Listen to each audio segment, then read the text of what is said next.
I get started.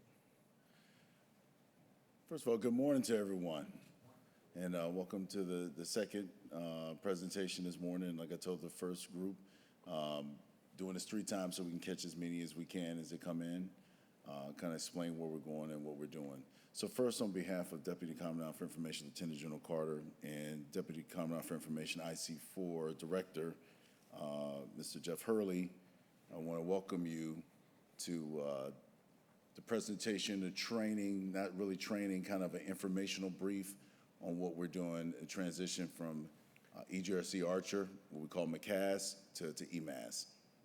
So first of all, for those who don't know me, my name is William Bush. I am the Deputy Director for Cybersecurity and Compliance for the Marine Corps. I work at DCI. I have a couple titles, including Authorizing Official, Designated Representative, where I support the AOs.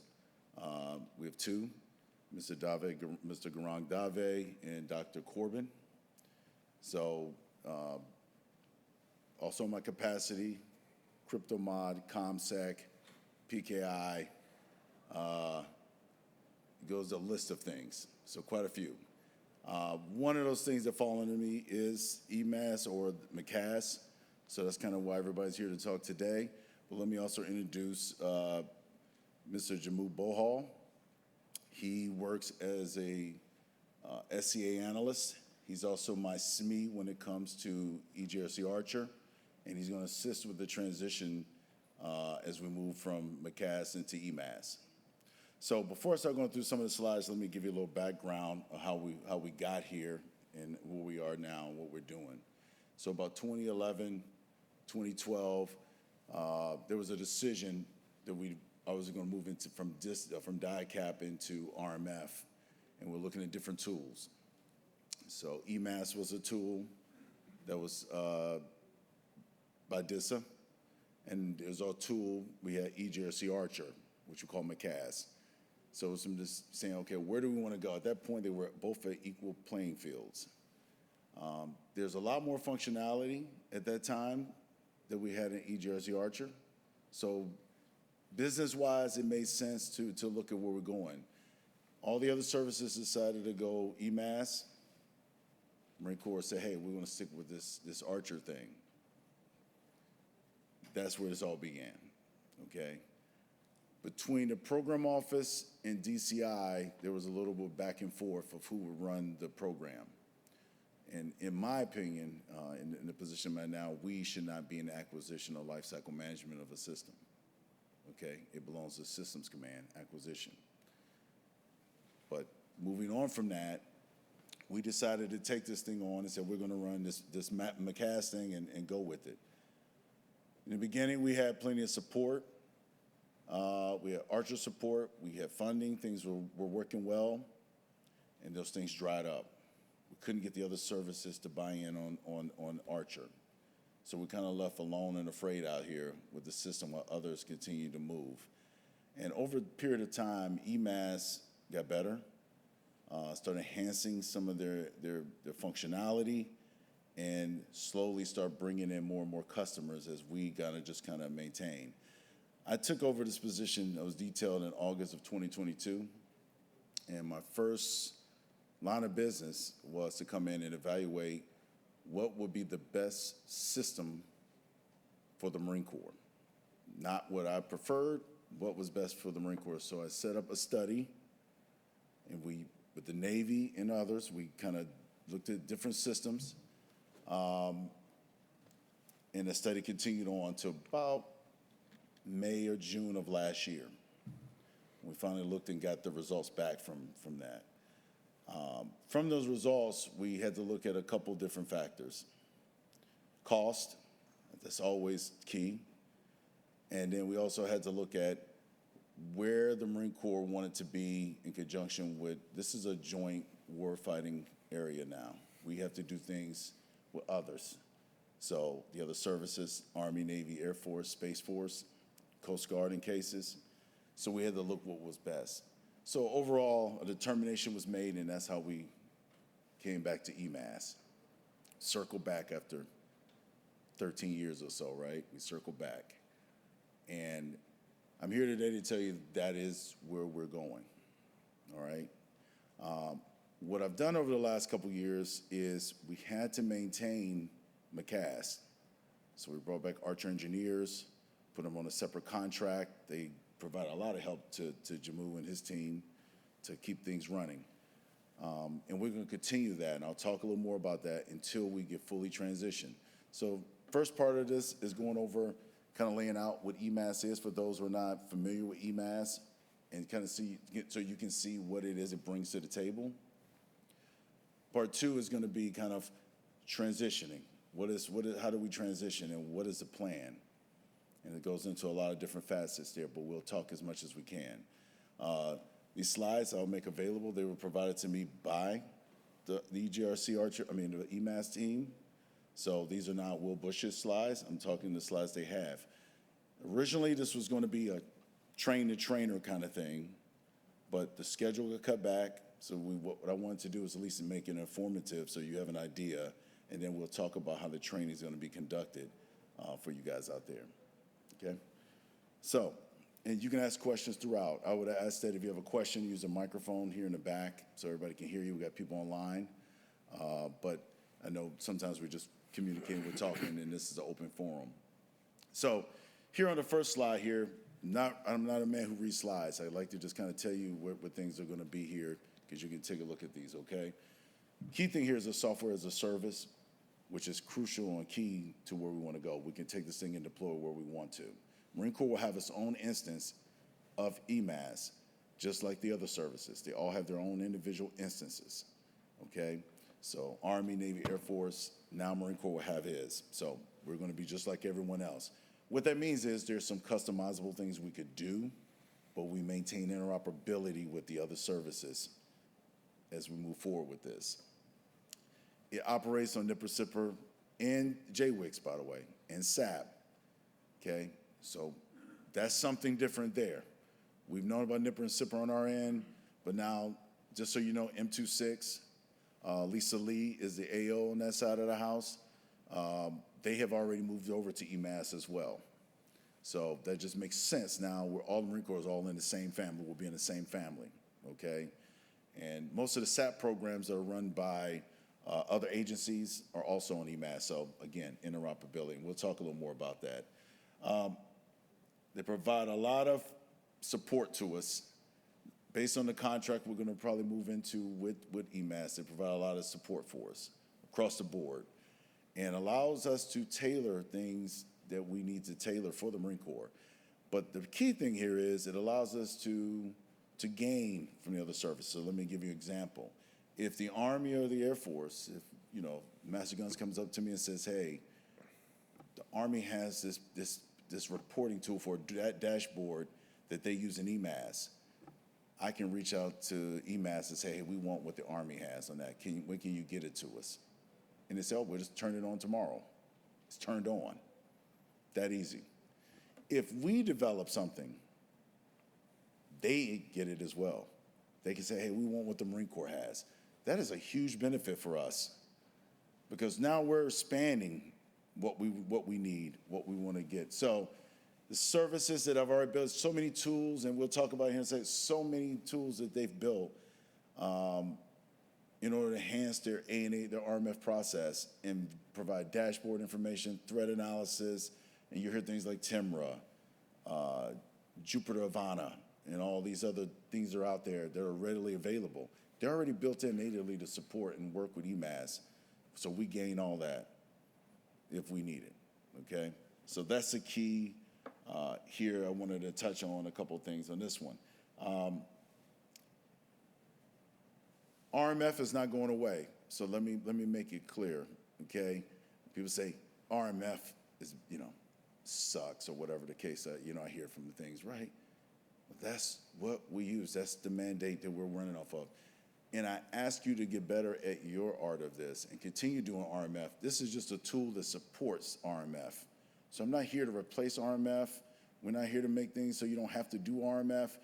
RMF is the process, and EMAS will support it. You put that tool, you put it in the tool so you have availability to do things and make decisions, and the leadership can make decisions on moving forward to authorization. So 853, 1250, CNNSSI 1253, all supported here. Our revision R4, as we move to R5, R5 is included in this for those who know what I'm talking about there. That's included as well. We will be doing CCIs. That's something you're not used to. It's going to be some work. Yeah, we will be doing CCIs. So don't be shocked when you say, okay, now I have to go down to this level. Well, that's what we have to do, and honestly, it's the right thing to do. It's the right thing to do, okay? Next, we talk about, digital signatures. I mean, everybody here has got ATOs. You're like, okay, is Dr. Corbin going to sign this today? We're waiting for the SAD to come in, right? Is Mr. Bush going to sign this? Where is this at? We're looking. We need the ATO by tomorrow. You're waiting for a digital signature on a PDF. That goes away. So we're going to digitally sign everything in EMAS. It'll be signed.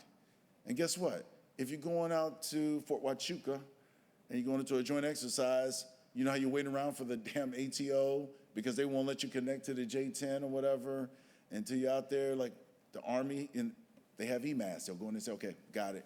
It's accredited. You're good. We're no longer going to send a digital format, digital email to the AO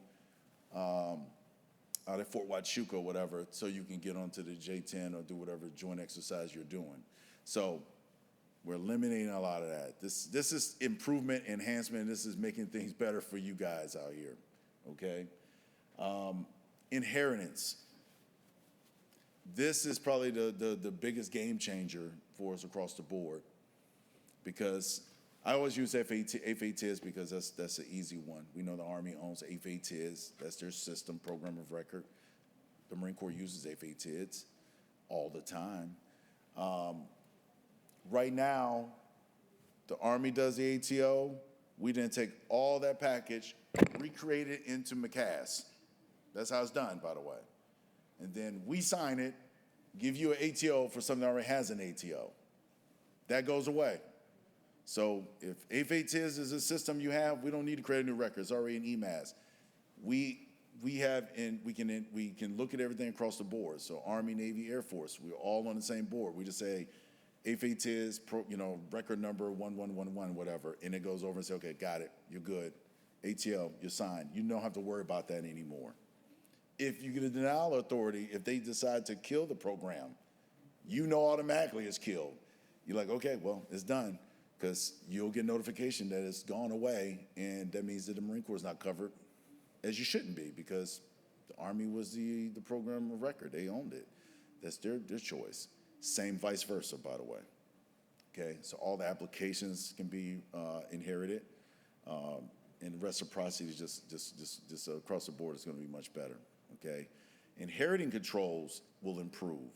So MCOG, the first line of business, get MCOG to put all their controls into EMAS. All the inheritable controls. So all those things you always try to figure out, am I inheriting? Do I have to be compliant with this? They will be in EMAS. So once you create your record, you just say, okay, pull these down, boom. If it's a PIT system, pull that down, boom. I know what I have. They'll be there for you. So it's going to make you just be able to work through your controls and do the things you need to do.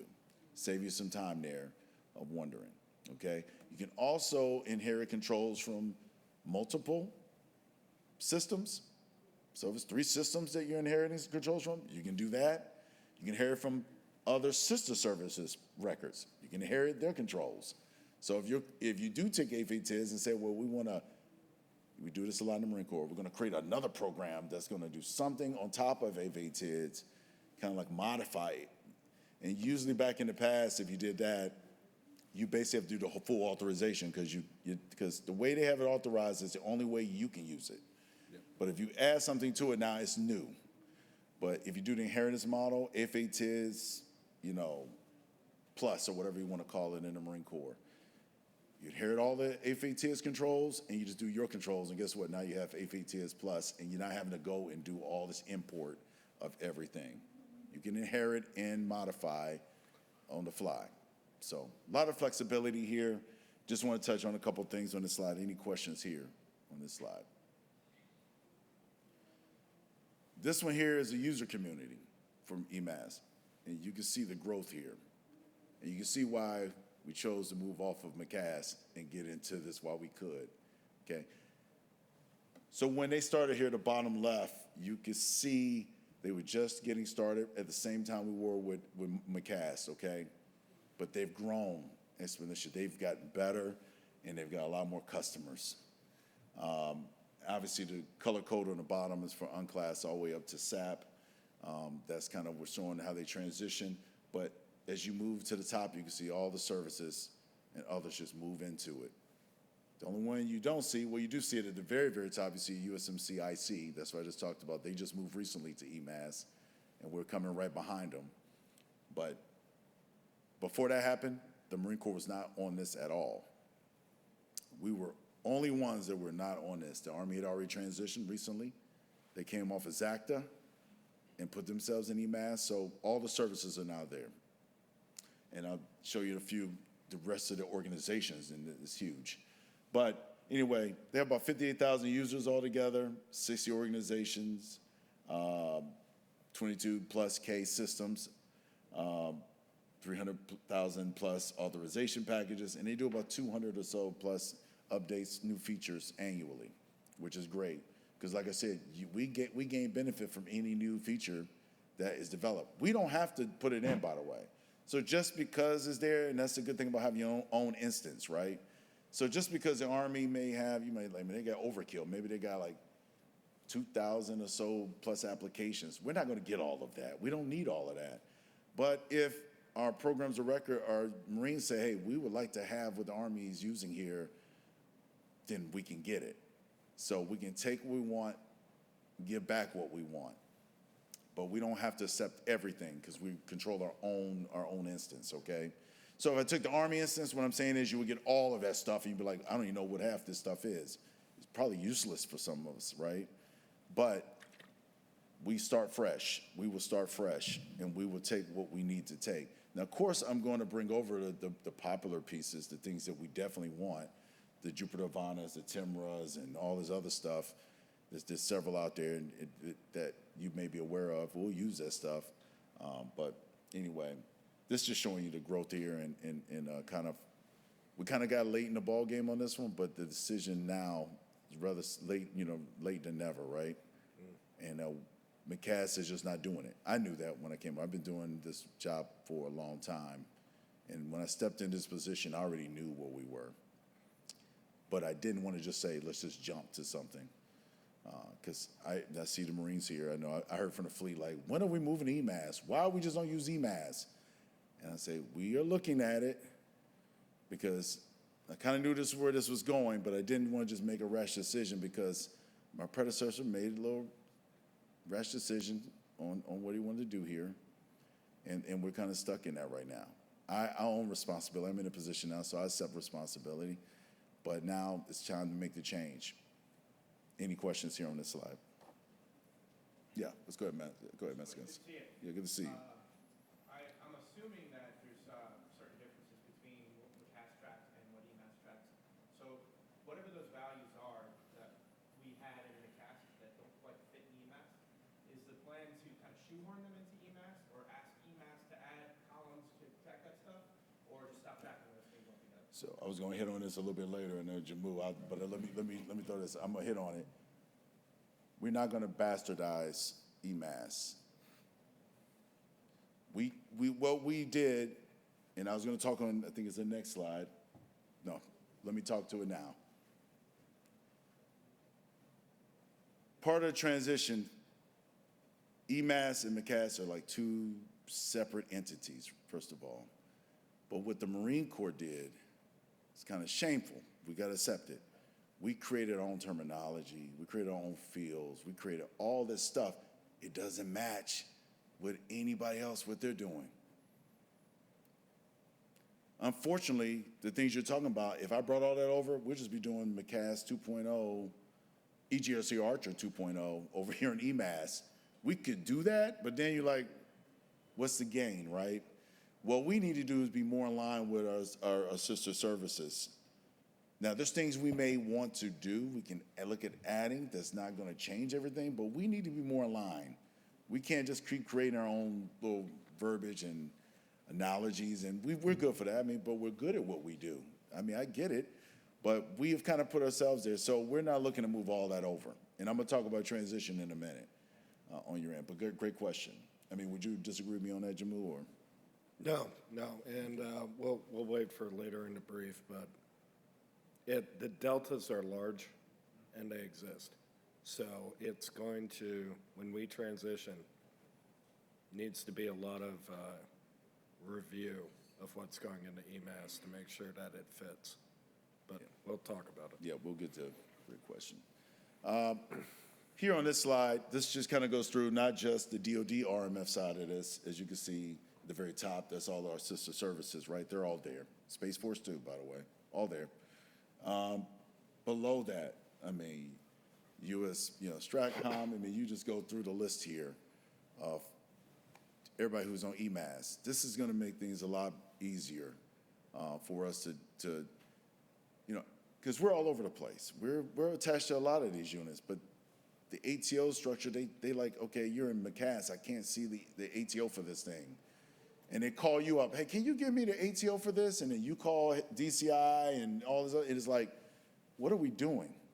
You should have access. Say, no, I can see it right here. The ATO is signed, is good in here. And they should be able to say, okay, yep, tracking, we're good. You can use this on the ship. We have a lot with the Navy on this, right? That's the problem right now. Shipboard, when Marines take our stuff on there, I just signed an MOA just to make sure they will allow us our authorizations to be effective and vice versa. So, but they can't see what we have in MCAS, and that's the problem. And that's why the uncertainty was there.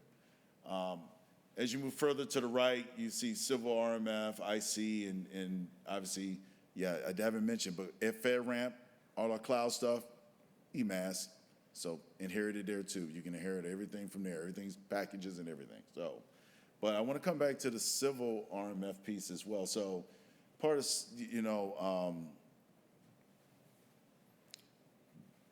I've received a few calls where programs wanted to do work with the states, right? They want to do stuff with California, North Carolina, and they have EMAS.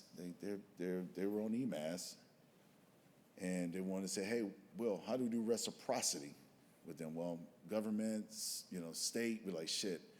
We're on MCAS, so long story short, we were able to get some reciprocity and do it, but it was hard. It'd have been a lot easier in EMAS because they actually can, so they won't be able to see your instance in the state level, but they can actually, we can share it with them if we need to, and they can import and we can go back and forth. So if you're doing things at the state level that you need to say, we want to do reciprocity with each other on this, because Pendleton with Cali and Lejeune with North Carolina, there's a lot we do.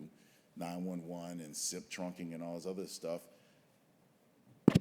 So we can share a lot of that stuff together and make it happen. So this gives us, again, more flexibility as we move forward with not just DOD, with the state. So, and FedRAMP, I mean, that's huge for all the cloud stuff. Yep. That's gonna save you a lot of damn time. Because we all know we're going there, and you're like, okay, how do I inherit this IO level 4 package from here? Right now it's a process, the same process we have with regular reciprocity. Take all the package, create a whole new package in MCAS, and do it. It's like, makes no sense. So that will be fixed, okay? That will be better. I don't want to say fixed, but it'll be better. Any questions here? By the way, this won't be an hour-long brief, so we're not going to stay there for an hour. Not going to talk about everything here. Everybody can read the stuff, help desk. They do a great job with that. Community collaboration, we've already talked about that.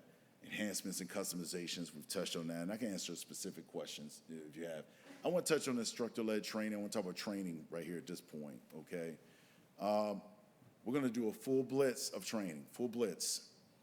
And what I mean by that is we're going to start regionally, East, West, Midwest, overseas. That it means that when I say overseas, I'm talking about Hawaii and Japan, Iwakuni, Okinawa, okay, all inclusive, all 4K. So we're going to get regionally.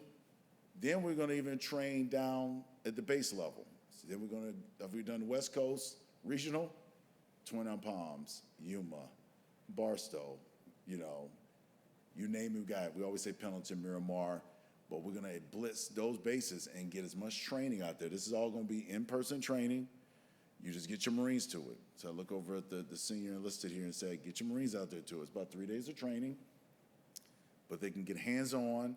They're gonna learn EMAS top to bottom, what to do with the packages and everything.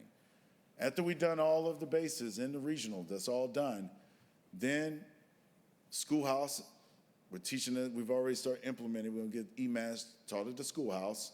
So at the ISSM course out there, that will begin. All right, we'll get that embedded. That training will be there. Then we're gonna get it to the CTCs. Then you have all 3 of the CTCs. You can go to either one of them, and actually get in there and get the training. So you don't have to send them back to the stumps, right? So you can get them in there and get the training. After all of that in-person training's done, and we just continue to hit that, they have a CBT course, which is amazing. And which I mean by that is more of a refresher. So, because we're going to do all this before EMAS is active and ready. So let's say they took the training 3 months ago, because we know we all been Lance Corporals. They took it 3 months ago. I got all this other shit going on. And all of a sudden, now it's here. I forgot what I learned, how to do this. There's a CBT course. Oh, now I remember. And we're going to refresh them now. They can take this as much as they want, anytime they want. Available online, and not just pick it out. We can get it so you just get it at home if you need to. There's nothing about it they can't get access to. So basically what I'm saying, a lot of training up front before we make the full change over to EMAS. Timeline-wise, and I guess I'll just touch on this right now. Well, I don't want to skip. Let me not do that yet. So it takes about 9 months to 12 months to make a full transition. About 9 months, we're looking for unclassed, about another 2 to 3 months for secret or classified to fully get things up and running, transition over. So all the training will be conducted before it goes live. MCAS will still be online. MCAS will still be online. We're not shutting down, it'll be in parallel. What I'm going to do is give a blanket extension to everything we have in there right now for all the ones that have a good authorization, blanket. Push them out. Because what's going to end up happening is we're going to start new in EMAS. That means people are going to have to put their hands in and redo all of the packages. And I'm going to talk about that, okay? There's a reason why I'm saying that. It's going to take some work. So we're going to extend everything out, make sure the ATOs don't expire. Everybody can still operate until we can get an EMAS and rebuild the new records in EMAS. And it's going to be a little bit of a timeline, but I'll put all that out there so everybody's covered, everybody understands what we're doing and why we're doing it. But sticking with the training piece right now, we're going to do a full blitz on that, and that's where we're going to go with it. Training is included in the contract I have, and they do an absolutely amazing job of training. We did one for McCog, Mar4 Cyber, DCI, CDNI. I brought them in. I brought all the heavy hitters. They came out in Stafford, and they did a 3-day course. And Jamu can talk a little bit more about that. It was a great course. And they all came out saying, why have we waited to do this? They all said it. I didn't have one person saying, don't do it. They're like, we're so far behind. I think that's the most comment. That was pretty much it, is that most of the attendees walked away kind of shocked at how different it was, and excited. So hopefully same happens to the fleet when they get their training. So they will until I tell them what they have to do, but yeah, they're going to love the system. It's going to take some work. I'm just being honest. Yes, sir. Yeah, good morning. Steve Clinton from NIWIC Atlantic. So just a couple quick questions on that timeline. So as the transition occurs. Do you mind using the microphone? No, I'm sorry. I know they're going to ask. Yeah, sorry. So as the transition occurs, what about those systems that are getting an initial ATO? Is there going to be a deadline that says, okay, after this date, we're no longer going to put that new package in McCast, we're going to go into EMAS? You know what I'm saying? Because there's probably going to be a situation there where it's like, okay, we're at that point where we're trying to build out in EMAS, do the transition. all the existing ones get the extension, but it's those new systems that we're trying to develop. Have, any thoughts on that? Yeah, so we've actually had the same question last one, because that is the best question. So first of all, if you're starting, we're gonna let McCass run. So we're gonna have to get to a point where, when I say you, we have to make a decision. Okay, where do we think the best cutoff is, right? Because you know where you are better than I know. And it may come down and say, hey, Will, we're about 60% in McCass. I want to just move through what we have right now, get the ATO, because McCass still be up and running, and I'll say, good to go.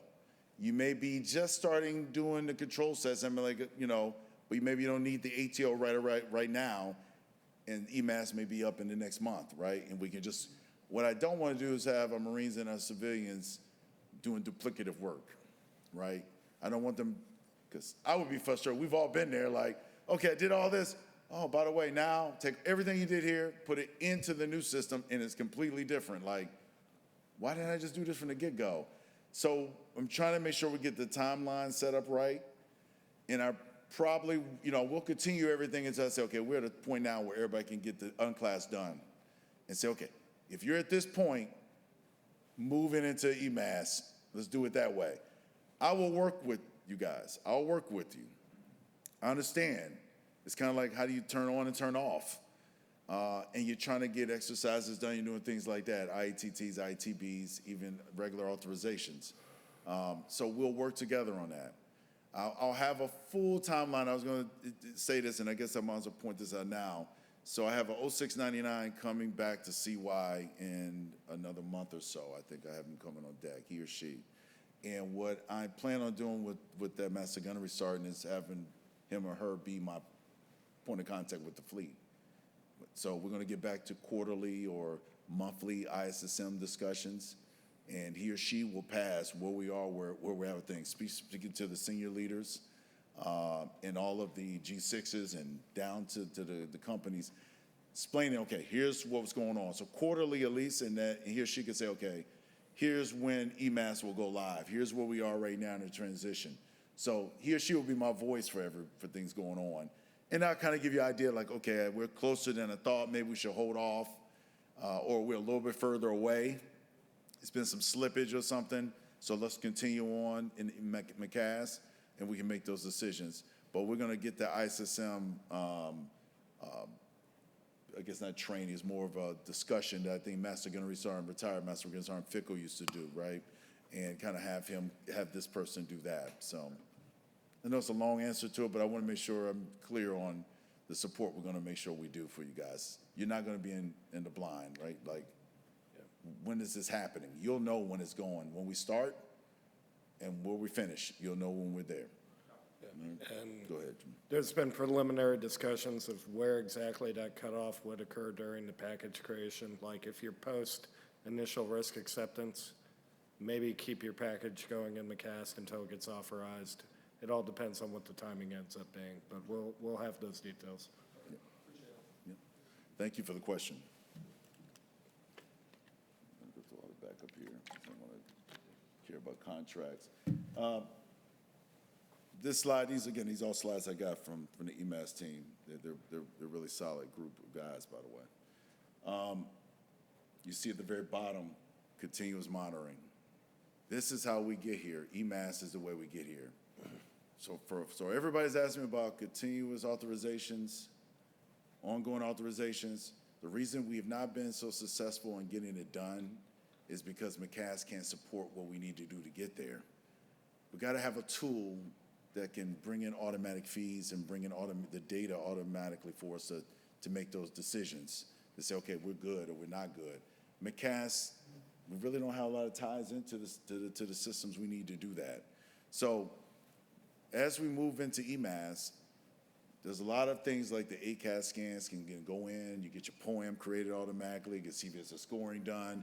Then all you have to do as ISSM is look and say, is this high or moderate or what we're doing, and you address it. All the poems are in EMAS, so you're not just dealing with a spreadsheet. So where I'm getting at is we're going to start being able to actually get to continuous or ongoing authorization. like we want, because it's more than just con-mon that's involved, by the way. You got active cyber defense, you got to have a DevSecOps environment, things of that nature. But all that stuff can feed into EMAS, which we can't do in MCAS right now. So if you got to take all four of those things and feed them into a system and it's automatically put there, it gives the AO, AODR the ability to look and say, okay, you're good to go. And you're constantly doing the ACAS scanning and monitoring the feeds that are coming in, your poems being, populated, you're addressing the issue, and keep that ongoing ATO going. One thing I do want to, the misnomer, and I brought up in the last discussion, people want to say ongoing authorization, they're like, well, that means it's just indefinite. I shouldn't have a date, an end date, ATD date. That's not what it means. You still have to have an ATD date of 3 years, okay? The only difference is I'm not asking you to go back and manually do everything every 2.5 years, because that's what you're doing now. You do 2.5 years of work, and then you say, okay, time to reauthorize again. Let's get the scans done. Let's get this done. Let's get this up to the SCA for a recommendation. That goes away because your scans and everything's continuous. What'll happen is Diane Clark will say, hey, Mr. Bush, this looks good. Pump them out a new ATO. So before that other one expires, you just get another one for another 3 years, and it just keeps going. Now, if things aren't being done, then they come to me and say, well, it hasn't been done. We need to reach out to them because they're going to get an ATD. We need to get this thing done. So that's continuous authorization. It has an end date, not 2099. I've seen that on a lot of poems. Like, what? Yeah, like, we're not going to do this until 2099. I'm like, shit, nobody's going to be around 2099. I'm not going to be on 2099. But anyway, that's the goal. So, but you see the word on the top, assets as well. So there's going to be some work that needs to be done when it comes to doing this. And that's what I was touching on with Master Guns earlier. EMAS and MCAS do not line up at all. So I was given two choices of a transition of moving, importing, and taking data. One, they've created a tool for the Army, and they said we could do the same for the Marine Corps, and we could take everything you have here in MCAS and move it into EMAS. They tried to do that with Zacta for the Army, so they created this thing, great tool. I'm like, okay, that's good. I said, or you can just start from scratch and rebuild every system. I decided to do a hybrid here. And I'll tell you why I chose a hybrid. And I'll be like, Mr. Bush, why you just didn't take this shit and just move it over here and import? The fields don't match. Not just fields, the data didn't exist. Yep. We had done so many things individually to the Marine Corps, it does not match anything that we have over there. We'll spend more time trying to figure out, like, okay, how do we write an XML schema to move this from this to here? Because I think that's what we meant. It doesn't match. It would be easier to move what we know we can move. I'm going to be honest. I think some of the only things we can move is system name and acronym, maybe the acronym. I don't know. We have to see. We're working on a matrix. The list is small. Yeah. I mean, everything we have in there is small. So we will import what we can to save you guys some time. If we can get a system name and acronym, that might be helpful, right? You can say, okay, at least I know where this is at, but not a lot of stuff matches up. Yeah, one thing I wanted to bring up here, and I think it would be good to get the fleet's feedback, is that if you have an existing ATO with a clear ATD and we're not moved over to continuous monitoring, a lot of it is bringing over what you have in MCAST as an artifact and then continuing to build out your package. Sorry. So bringing over what you have existing in MCAS with the authorization and all that, and then having that sit while you build out your EMAS package for your reauthorization. This is one of the things that we're kind of trying to think about before moving forward with this, is how exactly you can transition over and give you the time to get the info you need. And one thing I add to that, when I say some of the stuff we have, we just don't have some of the data. Yep. So some of the fields in EMAS, they don't exist. We've never done it in the Marine Corps. It's weird. we've never accounted for some of the stuff. I'm like, so we don't have it. Literally, you guys will have to, we have the information. I know you guys have it, but we've never had to put it in MCAS. So therefore, it doesn't exist. So it's not a one-for-one for everything. So with that being said, we're going to move as much as we can, but then what's going to happen is, that's why I'm doing the blanket extensions to move everything out, maybe a year and a half, right?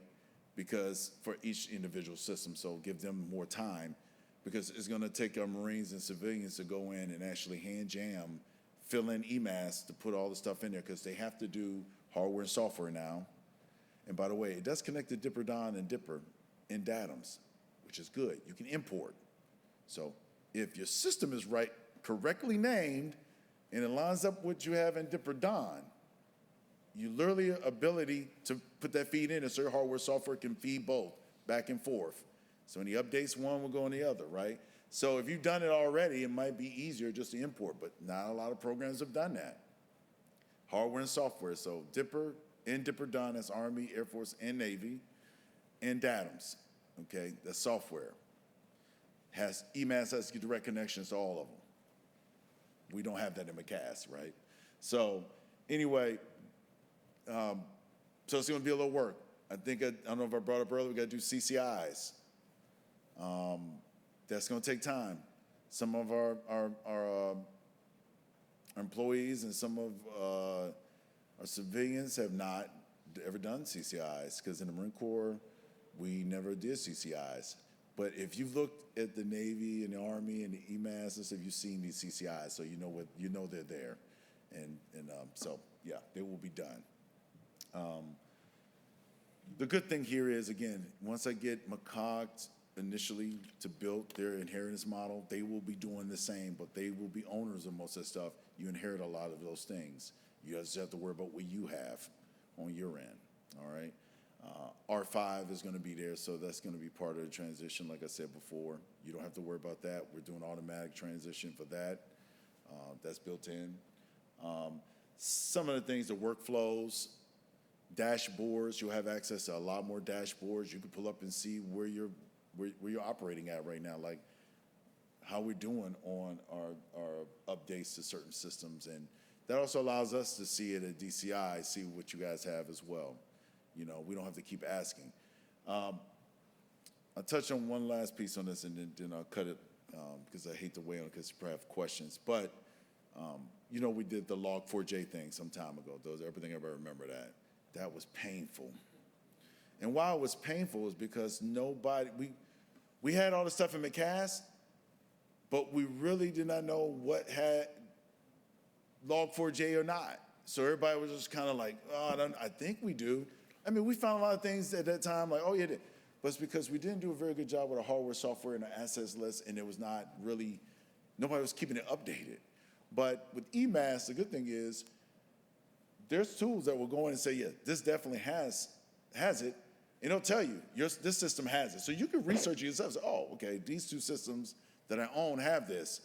Now, there's tools that will determine for you whether or not it's high risk or low risk, and that makes a difference, because as we send that tasker to you saying, hey, get these things done, you're like, well, let me get the high risk one, because this is a business system that's online, so let's get this one done. This other one I know is disconnected. It needs to be done, but it's not connected. So you can kind of give a low-risk assessment. The key here I'm saying is it's going to help us really move faster on some of these data calls, task orders that come from All4 Cyber and things of that nature.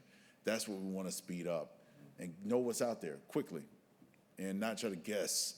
I think we have it, or I don't know if we have it, who has Java and all this other stuff, right? So that's just want to throw that out there. Don't want to be the dead horse. I'm not here to do that. This is a lot of other stuff. And if you go into slides, I'll put them, I'll try to make them available so you can download them. I'll ask the Don to help me out with that. But, Jamu, do you want to touch on anything that I may have missed? Going into data standardization, because this is going to be a major one, and normalization between us and other fleets for reciprocity's sake. One of the initiatives I believe we're working towards is standardized templates. and making sure that when people import artifacts and they've got information for their, that they need to add, because we do get queried with this during data calls, that they have a standardized way of approaching it rather than having some of the random things that we see that do not meet the requirement that they're asking for. So that's going to be a big initiative. I'm going to establish a CCB for this. I'm going to turn this over to Systems Command once I get it rolled out. So and I know people are like, oh my goodness, not a Systems Command. They're the acquisition arm of the Marine Corps, and they do the program management. What that means, so it's already a program under DISA. So Systems Command is really there to maintain our MCPIC. That's what's going to be there. They're going to make sure we have funding to do things you want to do, all right? I will chair a CCB to ensure that everybody has a voice. If there's things that we need to do, things that are out there already from another service, I can be notified and I can say, okay. And the good thing is, so let's just say you have a specific thing you want. That doesn't mean I have to put it out there for everybody. They can just say, hey, okay, you have availability. It's available to you. Or I can available to everybody. It's just so, I love the way they've done the thing on this, right? So it's not over inundation for people like, why do I have all these buttons and all this stuff? And it gets to be overwhelming. We'll keep it simple. And we will not do a lot of customization. I hate using that word, but when I say customize, I mean taking what is already developed, we can use. And we're going to use that to the best of our ability. But that CCB will be set up. We talked about the 0699 being able to be a voice and be, the face for the organization to the fleet. So we have those points of contact so that the other 99s can reach out and say, hey, what are we doing here? What's going on? We don't have that right now. We lost that when Fickle left, and then they moved him over to CIO. I asked the CIO, I told the CIO we need to move that back, and Mr. Early said, yeah, move him back. He fits better under CY. But I think that's all I wanted to touch on. And again, I'm not selling this. I'm not invested in EMAS whatsoever. I'm not invested in MCAS whatsoever. I came into this doing what I thought was best for the Marine Corps, and I'll stick by that. There's people say, we should have done this a long time ago. Yeah, we should have. But we're doing it now. And I think in the end, with all the hard work that our workforce will put into getting EMAS up and running, we roll this thing out, I think they're all going to say, man, this is like amazing, night and day. Less system downtime. We don't have to deal with HCS anymore. I hate to say that. There's no beef with HCS and the people who work for HCS, but we just have a tough time. If they have issues, they take it down, MCAS is down. And we were not able to support MCAS the way we should. And it was just not sustainable for long term. Not sustainable. So looking, if we have the funding, and it looks like we do have the initial set of funding. We got the CR and everything. So we're in the same boat as everybody else. There's the money to spend when it's available. I'm looking to start late February, early March. And by that time, I'll have a transition plan that I will share. I'll share what it looks like. The EMAS team doesn't think it's going to take us 9 months because it took 9 months for the Army. And we're a much smaller group. But I say 9, and I'm going to stick to that because if I can get it done at 6, I look like a genius, right? But 9 months to a year. So give me time. Be patient. Be patient with Jamu and McCass. He's doing the best he can. It's really a one-man team, right? But you get the support of Archer right now. We'll keep them through the year. And Larry. Right. So just be patient. I know it's a lot of downtime. It's frustrating. Hell, I get frustrated with it. I'm like, damn, what is going on? Why is it? Jeff gets frustrated. You get frustrated. It's never ending. It's not just you guys. And we need to do better for you. We need to do better. And I think this will get us there. This is a better going in a different direction. But just be patient. But I want to make sure I came out to West and told you guys what we're doing. By the time we get to East in May, we may already start being in transition form by that point. I may have even more information on where we're at. So let's keep our fingers crossed and we'll keep working it. And I'll take any questions anybody has for me. Let's start. Yes, sir. Do you use a microphone or can you use a microphone? I know they want to hear it on mine. I think I might be loud enough. Okay. One thing. He can't hear you. Let's hand him the microphone. I'm sorry. Let's hand it to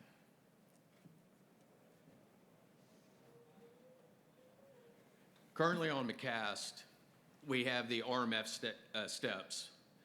And is this going to be the same on EMAS, or is it going to be open like we used to have? So you're talking about everything basically up until authorization, it's open in EMAS, and then you move through. Yeah, that's one of the, there hasn't been anything finalized. There's been some preliminary discussions. Maybe I'm not understanding. So what he wants to know is rather than moving from step 1, step 2, step 3, step 4, step 5, the way EMAS is set up currently, everything kind of exists within post-step 4, and they can update their packages, and they only send them through for authorization when necessary. So instead of going all the way back to the beginning, can you just, yeah, we need to eliminate that. That didn't make any sense to me, by the way. Yeah.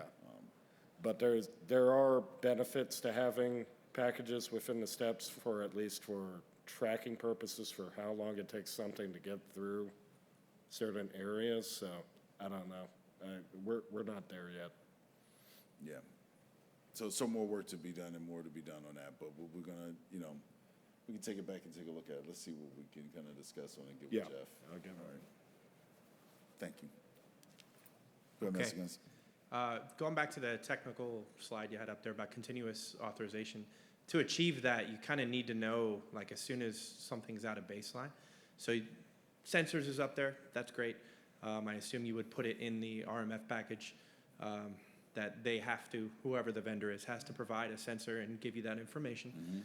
But the scans is what I see an area of potential weakness because it's human driven. Somebody has to click a button to scan that system.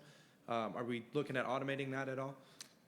So, yes, we're looking at tools that we've been test bedding a couple things out of McTISA, automatically doing scans, continually doing scans. I think that's what you're asking, right, Master Guns?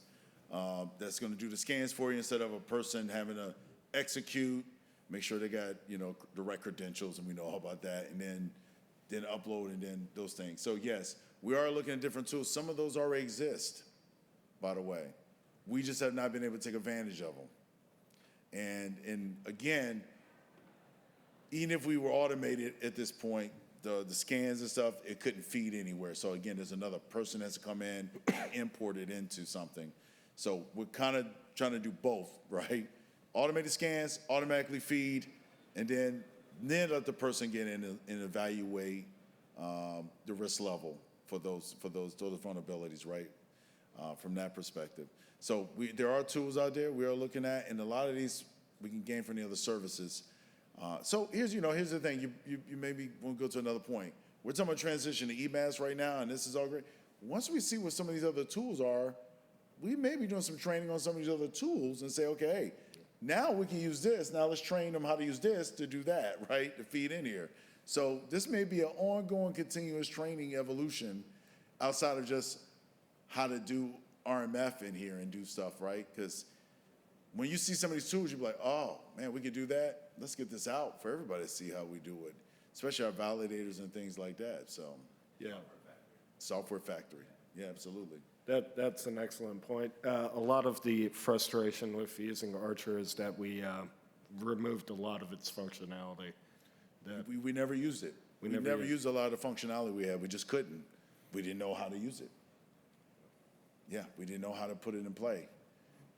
So, again, kind of our fault.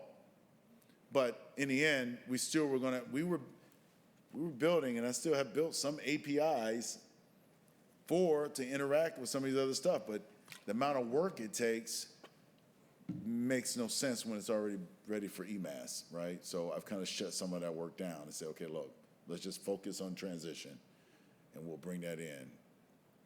So anyway, any other questions? Yeah. Well, if not, that's all I have. I really appreciate you guys attending and hope to see you around. Please stop me if you have any questions or anything like that during the rest of today and tomorrow. All right, thank you.